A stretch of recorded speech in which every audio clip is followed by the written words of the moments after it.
6 years of trying to have a child had taught me how to smile while something inside me was breaking. I had smiled through pregnancy announcements, baby showers, and strangers asking when my husband and I planned to start a family. I had smiled after appointments where doctors spoke gently and avoided promising anything. But the hardest smile of my life came on a Sunday evening, when my younger sister announced that she was pregnant. At the time, I thought the pain I felt was jealousy. I had no idea the baby she was carrying belonged to my husband. My name is Hannah Matthews. I was 33, married to Ryan for 6 years, and still foolish enough to believe that shared grief made a marriage unbreakable.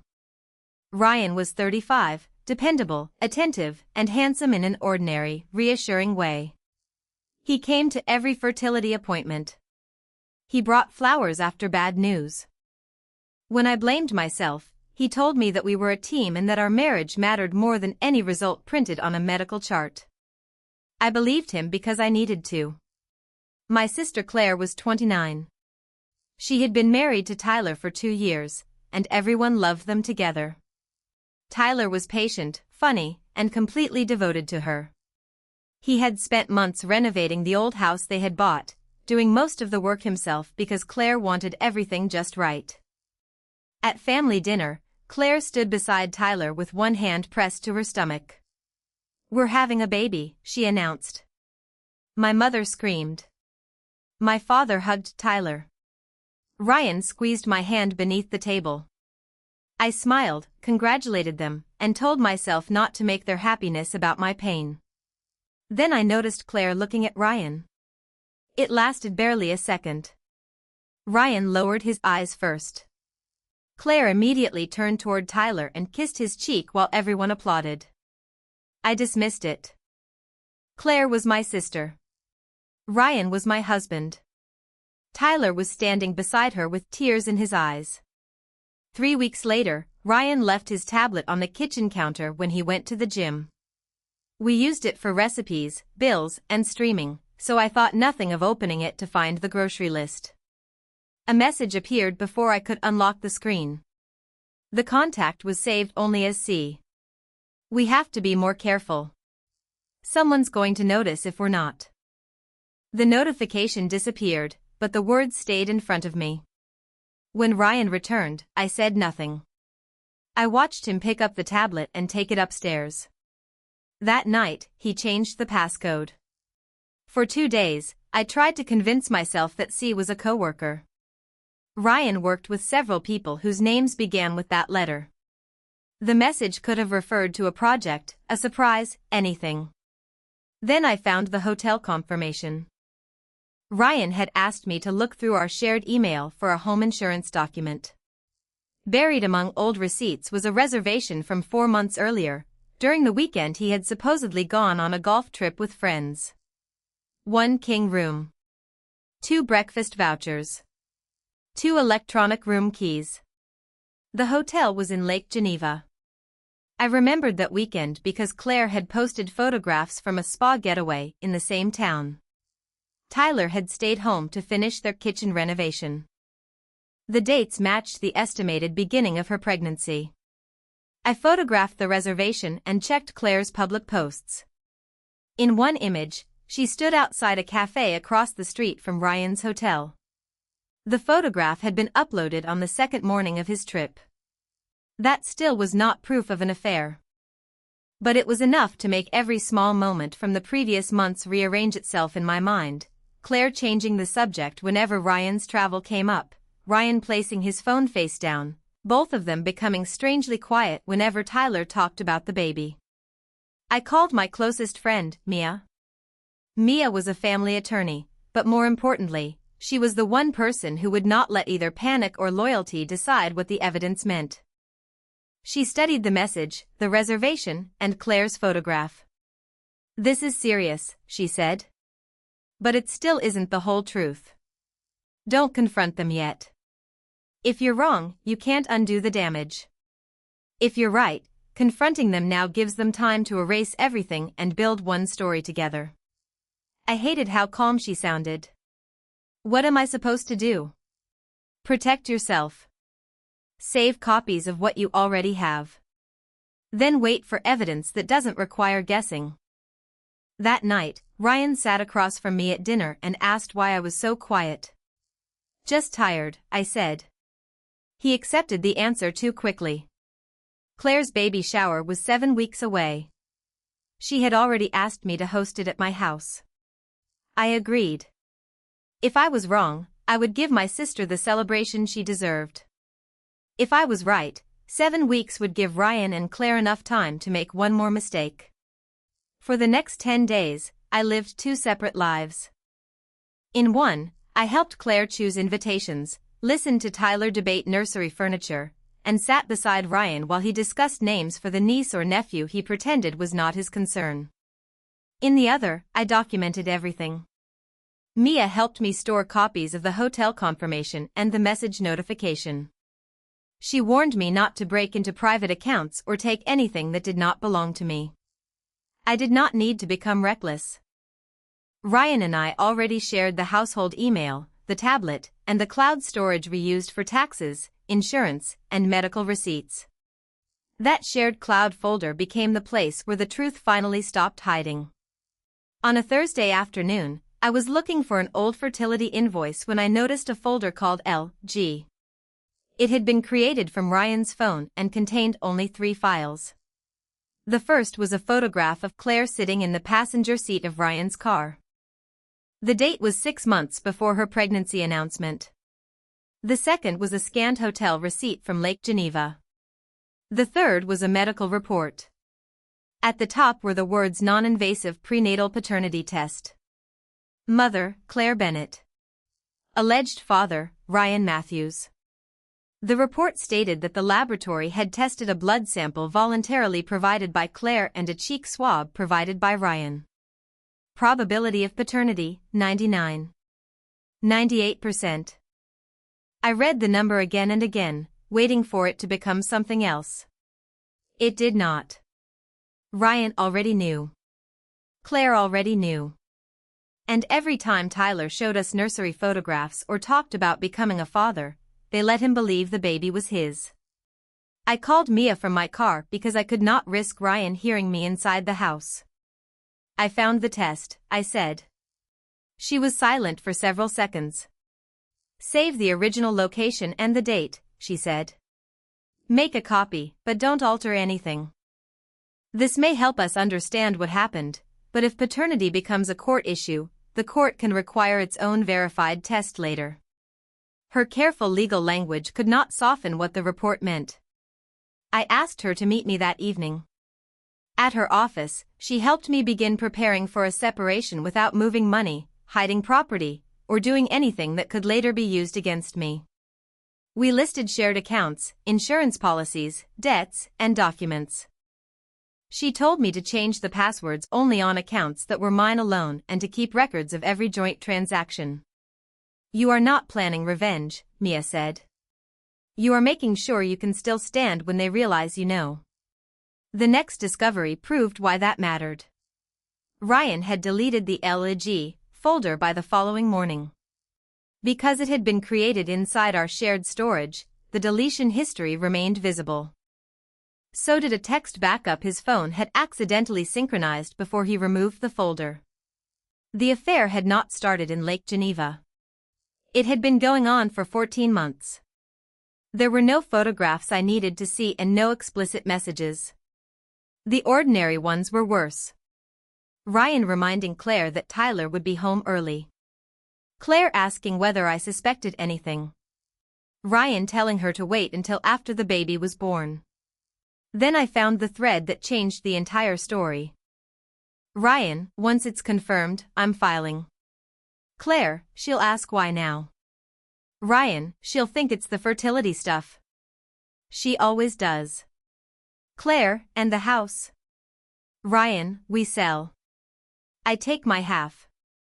Then we're done hiding. Claire, and Tyler? Ryan, he'll leave either way once he knows.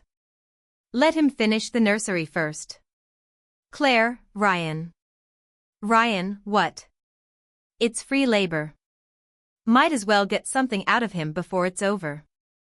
I had expected betrayal. I had not expected cruelty that casual.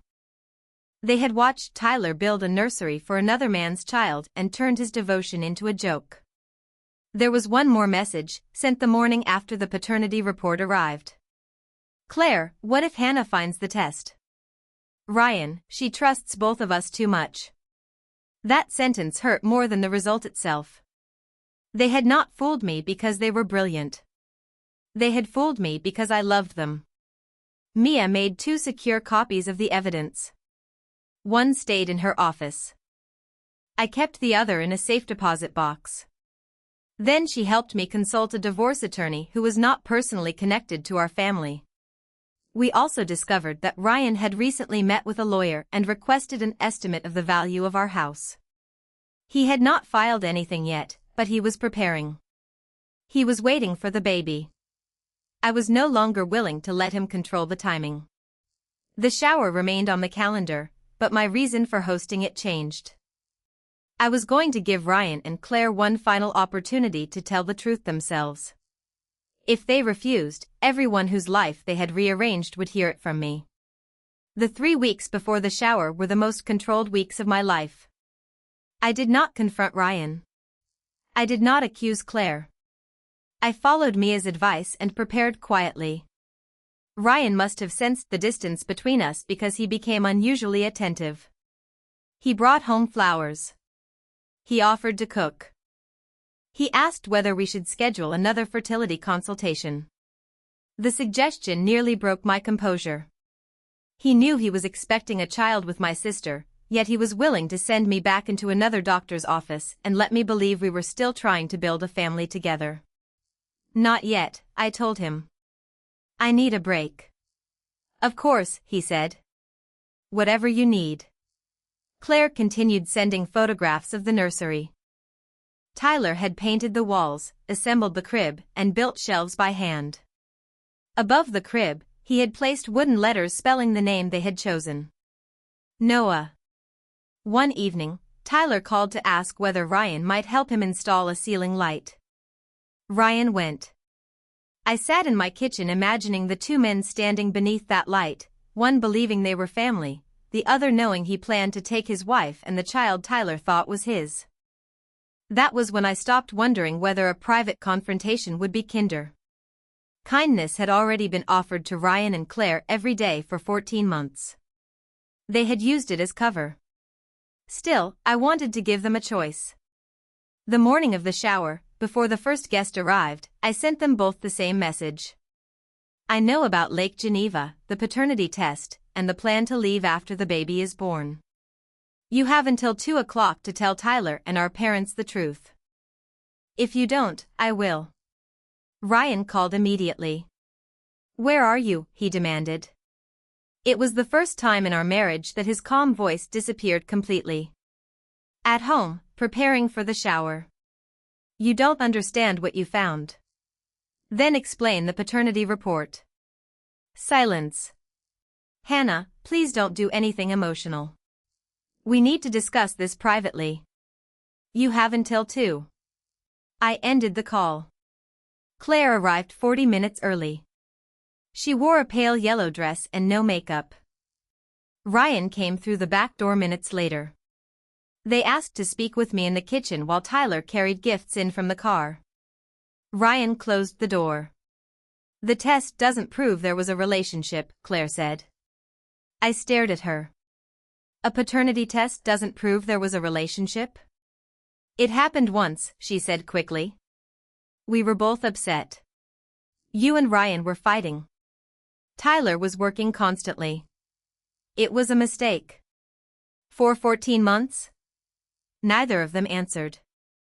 I placed printed copies of 3 messages on the counter, Ryan telling Claire to wait until after the birth, Claire asking what would happen to Tyler, and Ryan joking about Tyler finishing the nursery.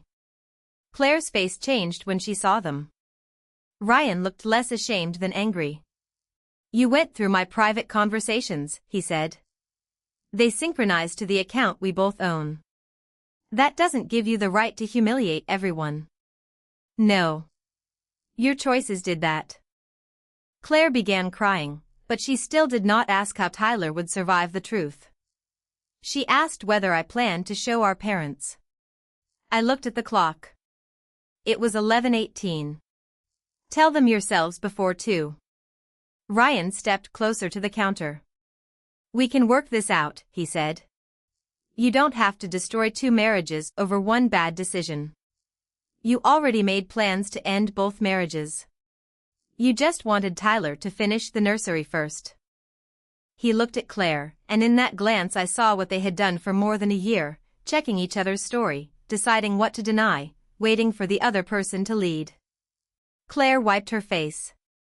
Not today, she said. Please. The baby shower isn't about us. You're right, I said. It's about a baby whose real father is standing in my kitchen while your husband carries gifts through the front door. At noon, the guests began arriving. Ryan and Claire said nothing. At 1:45, I gave them one last chance. Ryan whispered, "You'll regret this." At 2 o'clock, I picked up the remote. My living room was filled with pale green balloons, unopened gifts, and people who believed they were celebrating Tyler and Claire's first child. My mother sat beside Claire. My father stood near the window. Tyler had placed one hand on the back of his wife's chair, smiling at her as she opened a hand-knitted blanket. Ryan remained near the kitchen doorway. He had spent the previous hour watching me instead of watching the party. When the final gift was opened, I stood beside the television. Before we have cake, I said, there is something this family needs to know. Claire closed her eyes. Tyler noticed. What's wrong? He asked her. I looked at Ryan and Claire one final time. Would either of you like to tell him? No one moved. I pressed play. The first image was the Lake Geneva hotel reservation, followed by Claire's photograph taken across the street during the same weekend. Then the paternity report appeared. Mother, Claire Bennett. Alleged father, Ryan Matthews. Probability of paternity, 99. 98%. For several seconds, the room was so quiet that I could hear the soft music still playing from a speaker in the dining room. Tyler stared at the screen. Ryan, he said. Claire reached for his hand. He moved away before she could touch him. The next screen showed the date of the first saved message, 14 months earlier. Then came the thread where they'd planned everything, Ryan filing once the test was confirmed, blaming the timing on our fertility problems, splitting the house down the middle.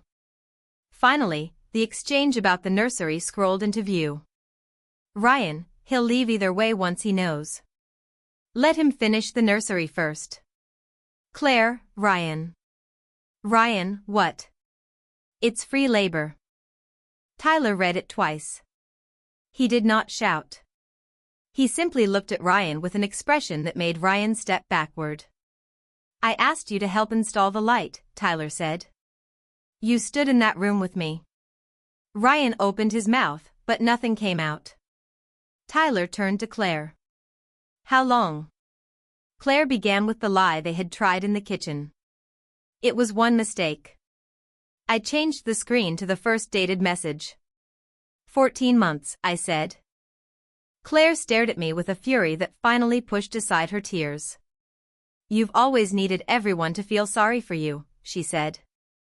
Every holiday, every birthday, every conversation became about your treatments and your losses.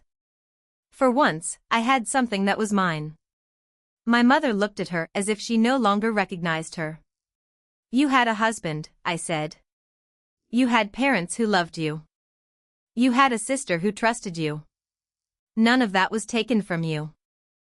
Ryan understood what it was like to live around your sadness, Claire replied.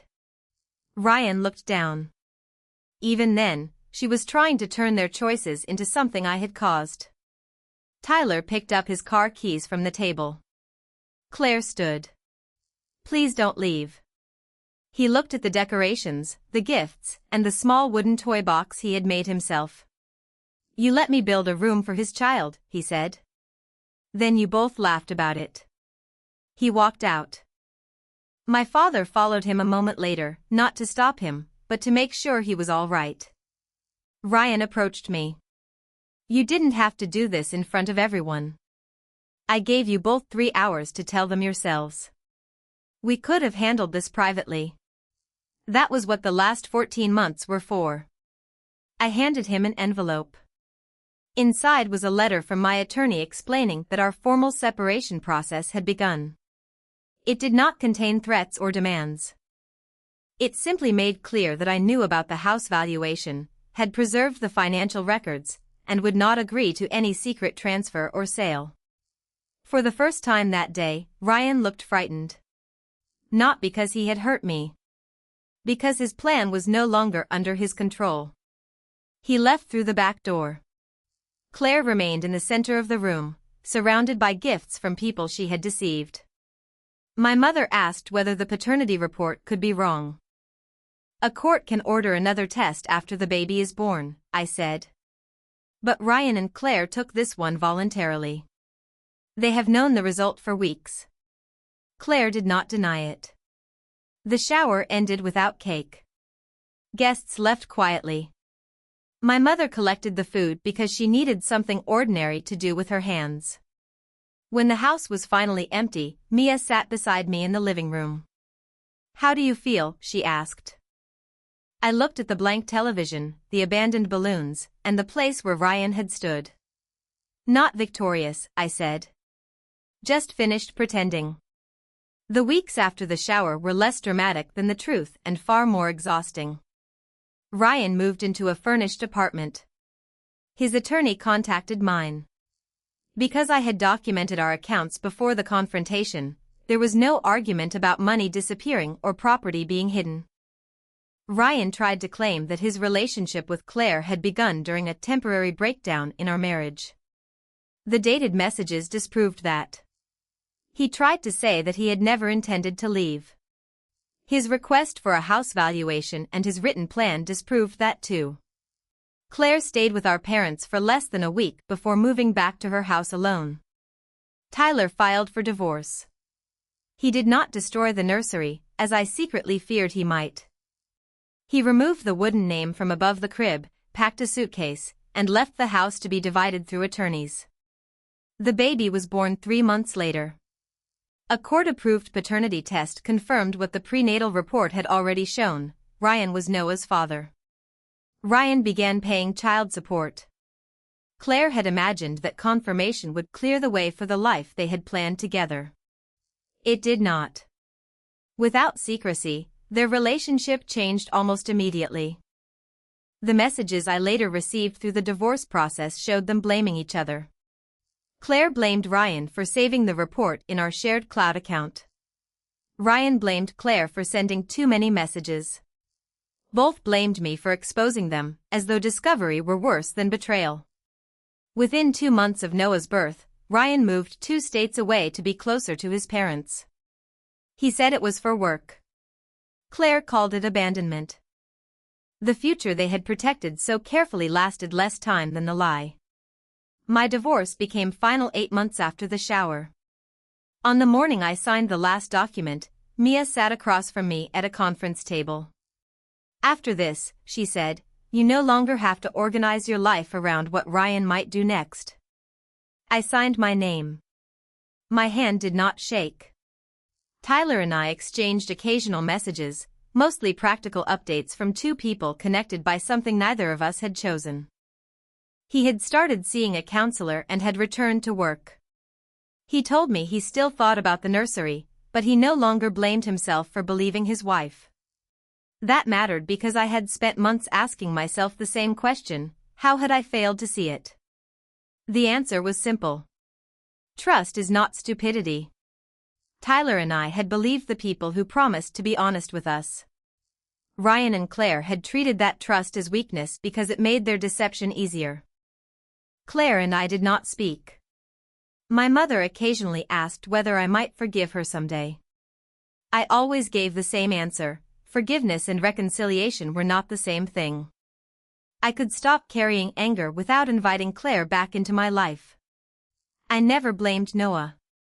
He had not created the lie around him. The adults had. For 6 years, I had measured my worth by the family I could not create.